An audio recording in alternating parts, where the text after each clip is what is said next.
I want to make a statement, then I got a question for you guys. Sure. Right. All right. I'm talking to some Christians about, the church shooting a couple weeks ago. I think the guy killed 26 people. Yeah. Okay. Okay. There's been a shooting since then. To be clear, this is the one that was in Texas and not the pastor that did a shooting in Virginia? Yeah, it's the Texas one. Okay. The pastor who did a shooting in Virginia, just as an aside really quick. Oh, he shot it. It wasn't in a church. It was in his family and not a church. Which, by the way, we'll just say is tragic, and our hearts go out to everybody who is affected by that. But Ben, go ahead. Yeah, absolutely horrible situation. Yeah. But I'm talking to some Christians about that situation, and I'm asking them, I say, so your God decides who lives and dies, right? They say, yeah. I mean, everything that happened, if you drink your water right now, to them, God had a plan for you to drink that water. That's how they are with it. So I'm like, okay, so all those people was gathered to die at the same time. They say, yep, God had a plan for them.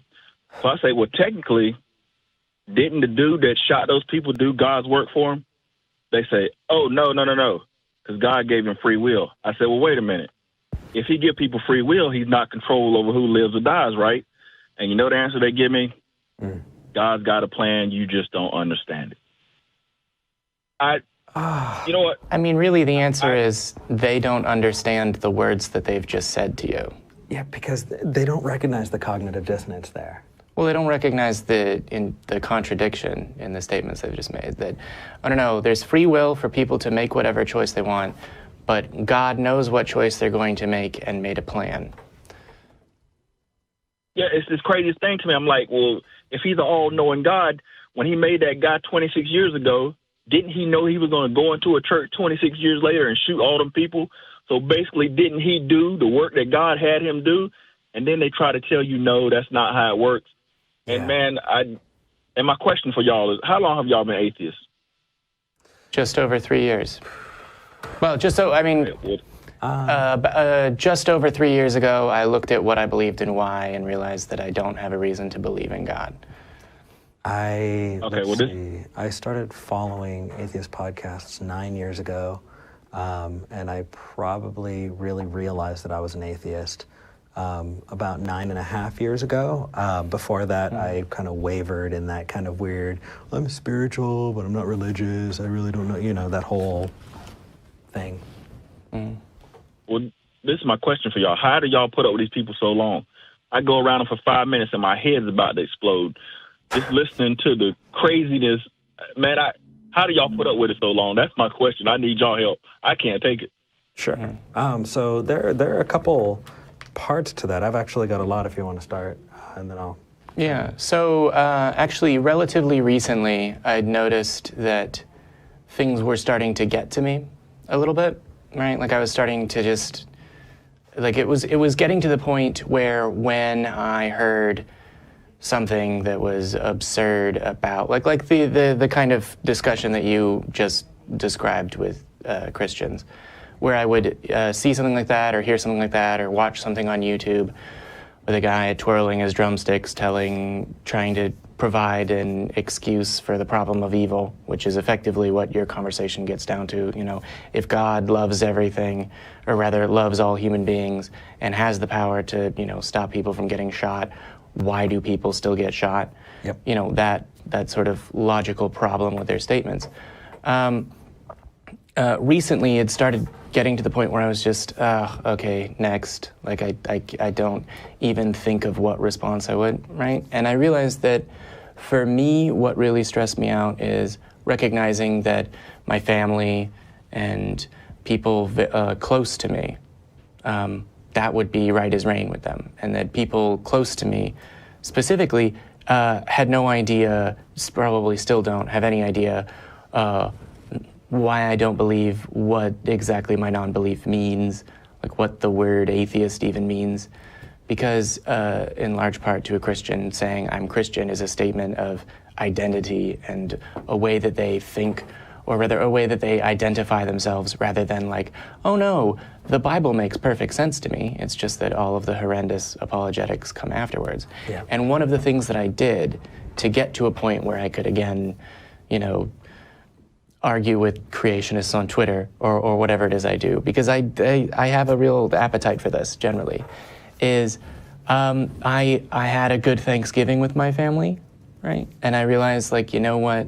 And also having a community of atheists, of other people where you can call into a show and say, you know, I was having this discussion and these guys, they said, you know, oh yeah, no, it's good that people suffer for Jesus. It brings them closer to, you know, they said something wild, wacky, and out there, right?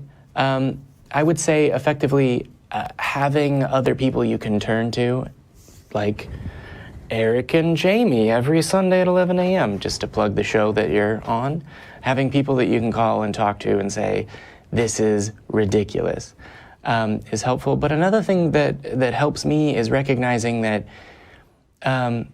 it can be unsettling to see someone throw up on themselves. But if you're a doctor, you see that all the time. And seeing it all the time can help getting used to it, and recognizing that, well, this person is being afflicted by something, and if I can, I would like them to not be afflicted by it anymore.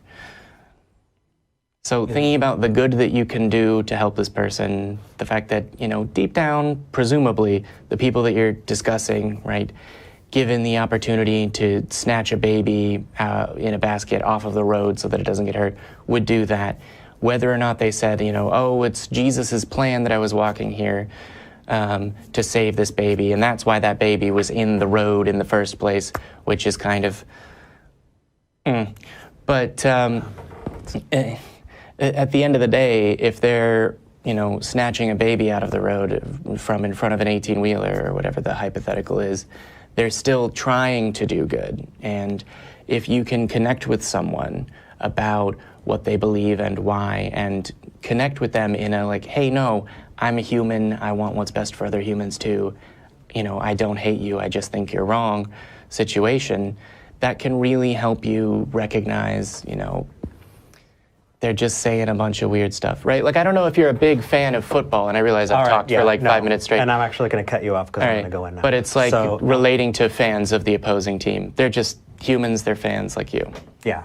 My answer, because he did a lot, I'm actually going to take that answer on the next caller. In short, it's just living the best life you can.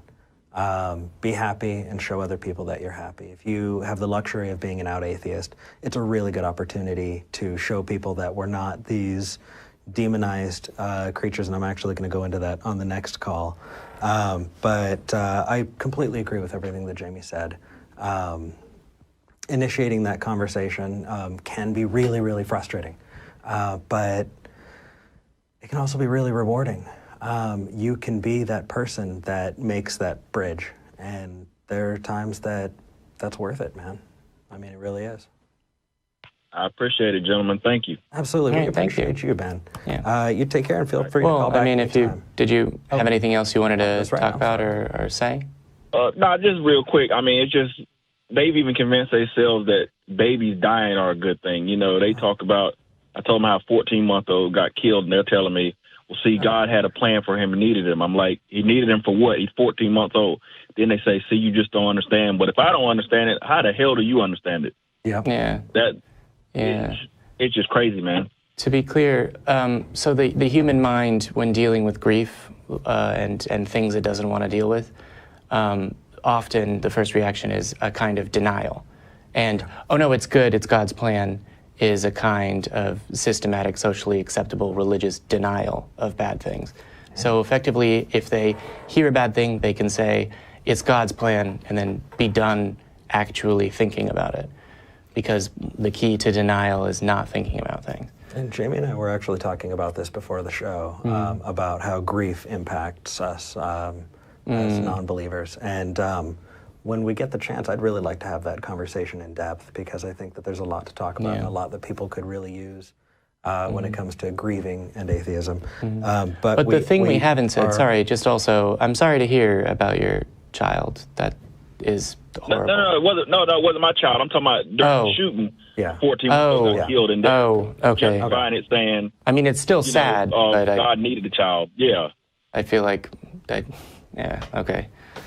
All right. So, Ben, we're actually going to let you go. We've got a couple callers on the line. But we want to remind you that part of this show is continuing conversation, so I'm not sure whether you're planning on having another conversation with these believers or not, but the email address is mail@talkheathen.com. And, we're happy to provide that you won't believe what, so-and-so said the other day. They said that, lights that switch to red too quickly are Satan. Right. So there's that. We're there for you, bro. We are, and I appreciate it. Want to keep talking to you, man. We got to move on. All right, thank you. All right.